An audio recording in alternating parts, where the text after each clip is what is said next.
So J-Mac and I will play a little game. And we do this game about once a month where put me on the spot. All things considered, injuries, your age, your production, your floor, your ceiling, all things considered, your contract, everything considered. Who would I take over the next 5 years? Who would I take over the next 5 years? The game is called Bo or No. This is going to get contentious. I'll just warn you. All right, Bo Nix or Jaden Daniels, Colin? This is a really hard one. I think because he's such an electric mover, I would take Jaden Daniels. I do have a fear about injuries, but I do think he has a chance to be the best quarterback out of this class. But I think this is way closer than most people think. I would take Jaden by an inch. Okay, so it's next 5 years, right? Who would you rather have for the next 5 years, Bo Nix or Caleb Williams? Okay. I do not think it's fair because of the coaching staff in Chicago to judge Caleb Williams. I need a reset. Come back and do this segment in 1 year in week 12, and then I'll have an answer. I can't judge him. Oh, I think Caleb's... Come on! Well, one guy's got Sean Payton. One guy's got a tire fire. If you gave Caleb Sean Payton, you think he'd be pretty good? Probably. So I'm not going to even do this one. Fair. Let's move on to Bo Nix or Sam Darnold. Bo Nix. First of all, he protects the football better. He's basically inexpensive, and Darnold does have a history because of his style of getting banged up. So I think Bo protects the football. He's a more natural, accurate thrower. Bo Nix. Next 5 years, Bo Nix or Aaron Rodgers? Aaron's old, expensive, prickly, not even close. Bo Nix. And I also think Bo Nix right now is a more accurate thrower. I really do. Aaron's, I'm not sure why it is, but I think Aaron's accuracy, maybe he's losing his legs. Old quarterbacks lose their legs. I don't think Aaron's as accurate as he used to be. Okay. Bo Nix or one of the MVP favorites this year, Jared Goff? Again, I do think ideally you want a quarterback that can move, so you can move the pocket. I would take over 5 years free Bo Nix over expensive Jared Goff. And again, Jared behind easily the most dominant offensive line in 10 years in the NFL looks perfect. I am a huge Jared Goff fan, but he's making like 50. The other guy's making a nickel, so I can go buy other players. Also, pocket quarterbacks are great, but didn't Matt Ryan age very quickly?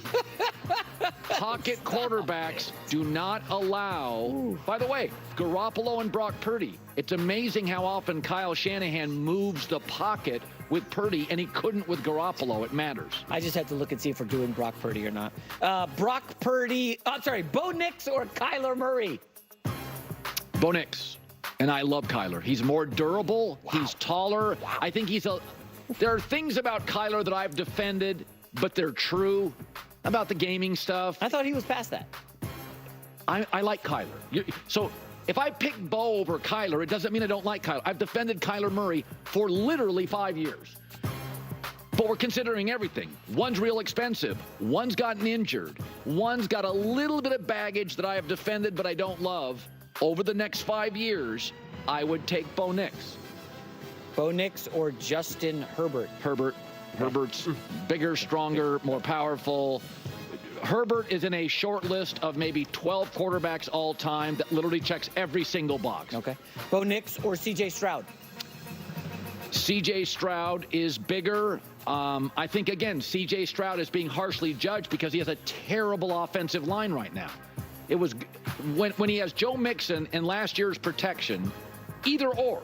If he has Joe Mixon this year or just last year's protection without Joe Mixon, it was really good. And he also doesn't have an offensive coach. So some of this, he's got a nice coordinator, but we have to factor in Sean Payton is helping Bo Nix.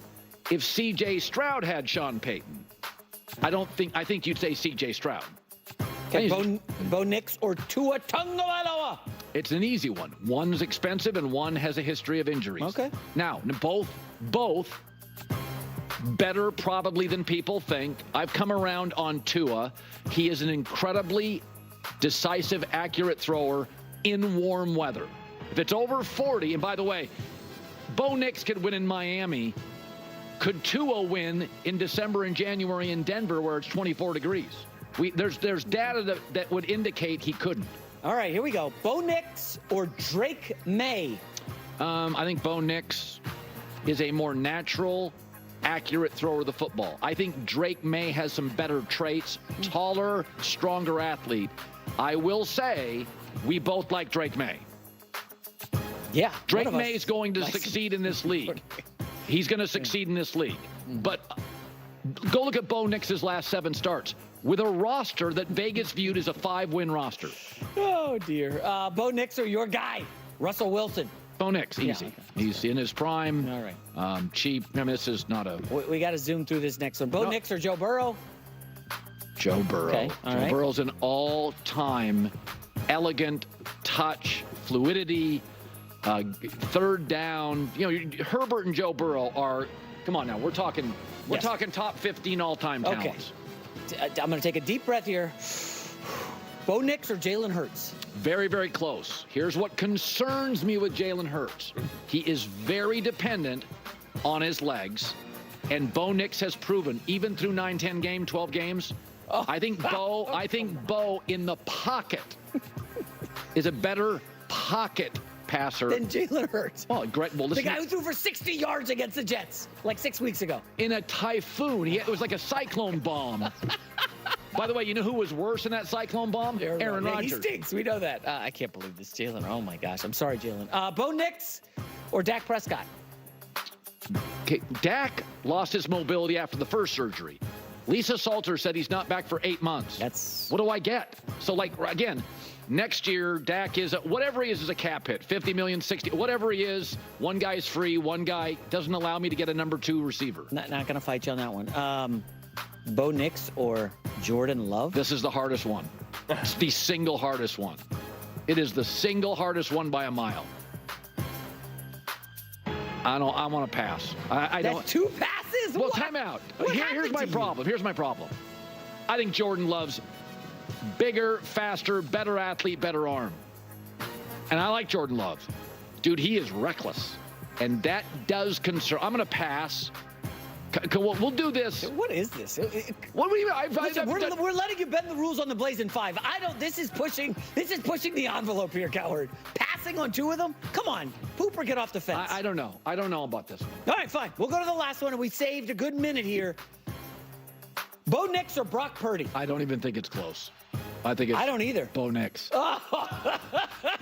First of all, one's a first rounder, one's a 7th rounder. Oh, no. Here we go with the draft picks. One guy actually won big time in college at 2 places. I mean, what's Auburn been since Bo Nix left? Stinkeroony. I don't know. I think... You think that's a layup? Can we show the full screen where some of these, Colin, are inexplicable. You're going to get lit up like a Christmas tree. Well, which one? On the internet, on our web. I know you don't care about that stuff. By the way, I don't know. I don't either. There was a couple that were tough. Like Kyler Murray is more naturally gifted. All right. Let's talk about this. There we are. There you have it. Yeah. Let's definitely talk about this. Okay. So listen, I'm actually not going to really voice my opinion too strong about which, one or the other. Because I actually really want to leave this open to all of you more than anything, honestly. You guys know I'm a mega Bo Nix fan and think he will be great in the NFL. And that's why I find this so fascinating and so interesting. Like Bo Nix over, or, Jaden Daniels over Bo Nix. Like some of them feel easy, right? Aaron Rodgers, old. He's going to be retiring. He's not going to be in the league for the next 5 years. Sam Darnold. Now, a couple of the interesting ones like Jared Goff, Kyler Murray. Let me see which other ones that really stand out. I guess Drake May. Drake May is a tough one because you don't really know who the heck he is. I mean, it's a lot easier to pick Bo Nix over Drake May at this point. And then you got the more interesting ones are Jalen Hurts, Dak Prescott, Jordan Love, and Brock Purdy. Those are the ones that are the most interesting, right? Obviously, Brock Purdy, Jalen Hurts, both MVP candidates and went to Super Bowls. Jordan Love, it seems like people think that he either has a wildly high ceiling or will just not live up to his contract at all. So that's going to be interesting to see how that ages as well. Seems like probably it's easier for people to pick Justin Herbert and Joe Burrow So yeah, I mean, over Kyler Murray, there's just this got juicy quick, honestly. Like at first I was kind of like, okay, this will be an interesting segment to kind of go off of, but I was just like, I wonder which quarterbacks. Like I assumed we were going to see the Dak Prescotts and stuff, and even the Purdys, because I think he even did one before where it was like Purdy, yes or no, and he was picking various quarterbacks over them, and so I think this is like, so this is what's so interesting to me, because Colin was like, oh, and I respect it to a degree, where he's like, oh, I can't pick between Caleb Williams and Bo Nix. And I actually respect that. I respect kind of his logic and the way he kind of went about it, in terms of like, what am I supposed to do with Caleb Williams? I need to hit the reset button. He's got bad coaching. What do you want him to do? And I agree. And I think Caleb Williams would be significantly better if Sean Payton was his head coach, of course. But I think you could say that about so many of these quarterbacks, and that's kind of part of it in a lot of ways. So it's just, you can always pick and choose and try to figure out when you want to hold a quarterback's feet to the fire, or when you want to praise them, or when you want to kind of dismiss some of the gifts that they've been given, or some of the issues that they don't have in terms of coaching, O-line, run game, receivers, right? We could go down the list forever. So that's why sometimes I try to just, I try to remove, sometimes in this type of situation, I try to remove all of that and try to be like, I'm not looking at coaching. I'm not looking at game plans. I'm not looking at any of that type of stuff. I'm not looking at O-line, weapons, whatever. Like, I'm just trying to be like, when I watch this quarterback play in a total vacuum, what do I see? Do I see the confidence? Do I see the intangibles? Do I see the resilience, the physicality, the accuracy, the speed? Or I try to just remove everything from that. Who looks like they have the highest ceiling? Or in this case, a higher ceiling than one player or the other. And then I try to think of, what is their floor? What is the worst this player can look like? Right? What is when they're having a bad game, or their things are just not going well, or they are on a bad team, bad coach? What would they look like? As well as then, what is the average? So it's like, what is their peak? What is their worst? What is their average? And I kind of go down that. And it's like, okay, if both quarterbacks are absolutely balling out and are at their absolute best, unstoppable, it's like not hard to imagine that you're going to pick, and I'm not even going to pick anyone on this list. I'm just going to say one that's not Josh Allen, okay? Patrick Mahomes. It's easy to say, okay, when both these quarterbacks are at their absolute best, yes, Josh Allen, Patrick Mahomes will most likely be better than Bo Nix or something. And then same thing in terms of when we're looking at averages, or at, when they're at their worst. So it's just, that's why some of these are kind of give-me's, and some of these are kind of like, man, I don't know. Like, it's just going to be really fascinating, because Colin talks about some of these other things, like, oh, I'm concerned about strength and injuries and this and that. And it's like, all right, well, Joe Burrow keeps getting banged up. Joe Burrow, I mean, like, even this season, even though he's playing really well, we've seen him regularly, like, kind of like doing things with his wrist. And so, like, I don't know what he's going to look like in 2 years. And now, listen, I'm not saying that I think he's going to be hurt. I don't put that on anyone like that. But I'm just saying, like, who actually knows? He's been banged up a lot. We know that as an absolute fact. And he said that about Jaden Daniels as well. First season, Jaden Daniels already banged up. Kyler Murray's been banged up multiple times. Dak Prescott obviously banged up. Jalen Hurts, like all these guys. And he says that pocket quarterbacks age poorly, but so do mobile quarterbacks. Like, quarterbacks in general either age beautifully or absolutely disastrously awful. Like, that's just the way it goes, whether you're mobile or not. And if you're a mobile quarterback, it all depends on, is your game dependent on your mobility? Or if you lose your mobility now, does it really fundamentally hurt your game? So it's just like, it's not really, again, like this all or nothing type thing. But I really think the moral of the story of all of this is that Bo Nix is a great quarterback, and Bo Nix is a top. I mean, let's, like, if we even look at this, he's picked, well, how many quarterbacks is this? This is 1, 2, 3, 4, 5, 6, 7, 8, 9, 10, 11, 12, 13, 14, 15. And so, 15, 1, 2, 3, 4, 15. So it's 11. So he's already picked them, 11 over this batch of 15, plus a couple other, we'll see what happens in the future type things, like a Caleb Williams and whatnot. And it's like he's already predicting essentially Bo Nix is going to be a top 10 quarterback in the NFL. Like, it's interesting that he didn't pick other quarterbacks like Geno Smith, Baker Mayfield, some of those other guys. Like, I wonder, honestly, I wonder why. I wonder how they settled on this specific list, honestly. Like, how you threw in Aaron Rodgers, who, again, we know is not going to be in the NFL for 5 years. So it's like, because that's what this question specifically is. Who do you want over the next 5 years? So it's not whose career do you think is going to be better or this or that. So, again, we have to jump to a little bit of a few conclusions here, but it's not hard to imagine that, like, Colin is truly predicting that Bo Nix will be a top 10 quarterback. And if Bo Nix, again, like I keep saying, if Bo Nix is indeed a top 10 quarterback, then, like, look out for the Denver Broncos for sure. I think Bo Nix is gonna, so much about who Bo Nix is now, he's still going to have this season in terms of people are just judging him solely on, like, his quarterback play. But I think Bo Nix very quickly next year, his next year in the NFL, will quickly graduate to these whole head-to-head matchups in terms of, like, Bo Nix versus Josh Allen, Bo Nix versus Patrick Mahomes, of course, obviously being in the same division. Like, it's very much going to be like, because that's what we often reduce these quarterbacks to. Can Josh Allen beat Patrick Mahomes?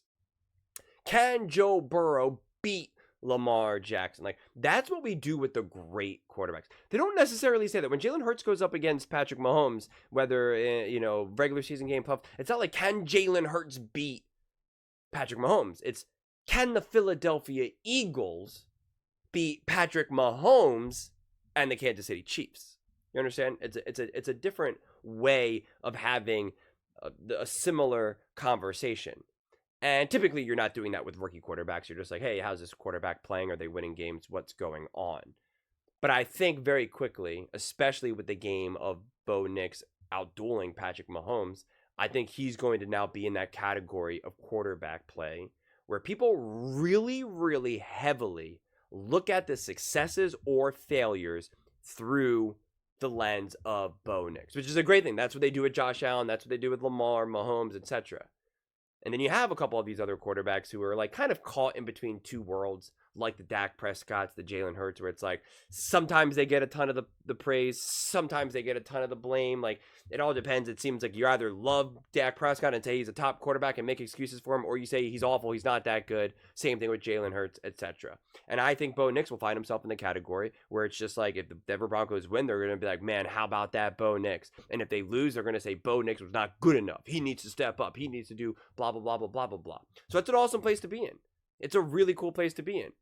If he loses to the Chargers, it'll be Justin Herbert beat Bo Nix. Not that the Chargers beat the Broncos. It's going to be on Bo Nix. And if Bo Nix beats Justin Herbert and Patrick Mahomes, it's going to be like Bo Nix outplayed Patrick Mahomes. Patrick Mahomes was not good enough to beat Bo Nix. So it's an awesome place to be in, especially obviously if you're a Bo Nix and Denver Broncos fan.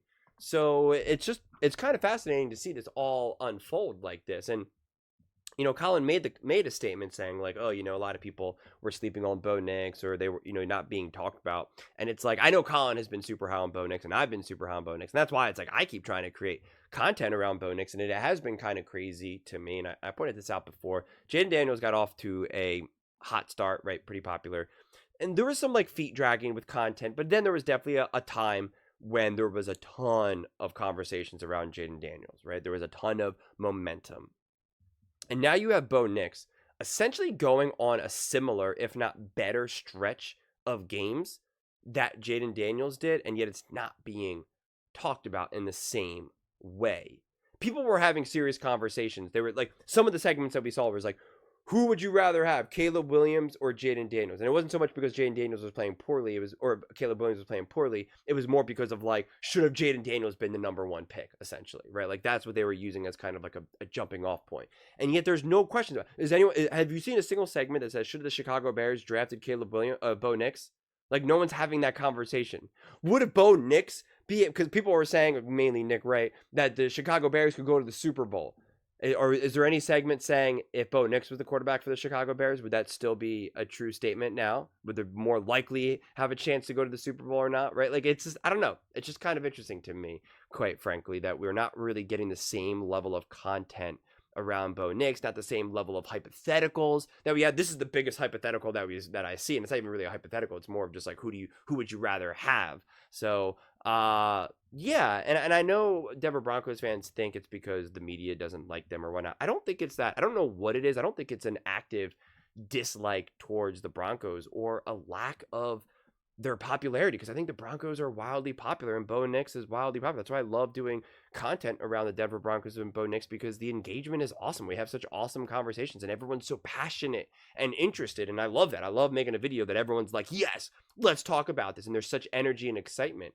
Nothing's more of a bummer when I make a video and I'm like, oh, right, and I get all into it and I make a long video, 15 minutes, 20 minutes, and it's just like not a lot of comments. It could even be a ton of views. It could be like 15,000, 20,000 views, whatever, but not a lot of engagement in terms of comments. And then it's like, well, what's the conversation? Like, are people watching this just because they want to watch it because they got nothing else to do, or is it like, is there a conversation? And I find with content around someone like Denver Broncos and Bo Nix that there's like actual real discussion around it, real conversation, similar with Jaden Daniels and the Washington Commanders, to be fair. Both those teams had a lot of energy and conversation around their quarterbacks, less so with the Chicago Bears in the beginning for sure. But then that kind of died down a little bit. The views are still there, but in terms of like the actual real conversation is less so. And I always try to be like, I want to create content that people really genuinely enjoy. Obviously, I want views and all that fun stuff because, you know, I'm human too. But also, like, I want the conversations. I want to have the right conversations, as Colin, I think, put it very perfectly, right? It's not a matter of being right or wrong. It's having the right conversations and being accurate in that. And I get that sense with Bo Nix and the Denver Broncos. And so that's why I find it so fascinating to me that Bo Nix and Denver Broncos as a whole, honestly, not even just Bo Nix, but obviously they're attached side by side. That's why I always keep saying Bo Nix and the Denver Broncos, just as a whole, that it's just lacking in that capacity. And I think that will change, especially if they can get to the playoffs and win a playoff game. But even if they don't, just because, hey, that's the way football goes, I do think next year it's very much going to be, like I said, Bo Nix versus Herbert, Bo Nix versus Sean Payne versus Patrick Mahomes, Bo Nix versus Jaden Daniels, Bo Nix, Caleb, right? You know, Bo Nix, etc., etc. And I think that's when maybe we're going to start to have more interesting conversations, especially if Bo Nix beats Lamar or something, or beats Mahomes. And then you're going to start to say, hey, Bo Nix versus Lamar, he's 2-0 with a passer rating of 105 and a touchdown ratio of 6-2, you know, like whatever it may be. And like, that's when you start to now really get into the elevation of these quarterbacks, when they can separate from their team and be held on an individual landing spot rather than just connected to their team. And I really do believe that that's what we'll see starting next year.